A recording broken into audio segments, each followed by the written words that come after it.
করেছিলাম আমরা 2023-এর শীতের সময়, আমার ধারণা শুরুর দিকে, একেবারে জানুয়ারি ফেব্রুয়ারি সময়। এই সিনেমাটার জন্য সুখী ওরকম কাজ হয়ে গিয়েছে।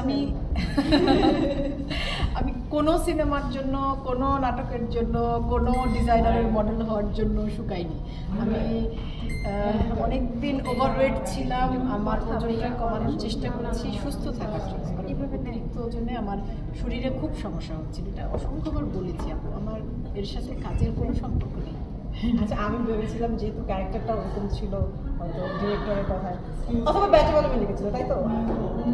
হ্যাঁ, মানে ওই কাজের প্রস্তাব যখন আসে, সেটা 2023-এর জানুয়ারিতে, শুরুর দিকে শীতে।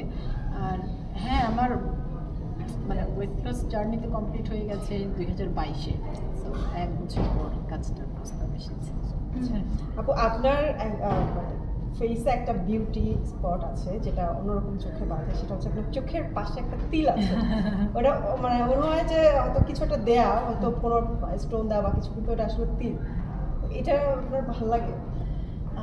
আমার শুধু এই তিলটা না, আমার এখানেও একটা তিল আছে, তারপরে ঠোঁটের নিচে একটা তিল আছে। এবং আমি নিজে, আজকে যেমন আমি নিজে মেকআপ করেছি, আমি নিজে যখন কোথাও সেজে যাই, আমি চাই একেবারে আমার নিজের স্কিনটা,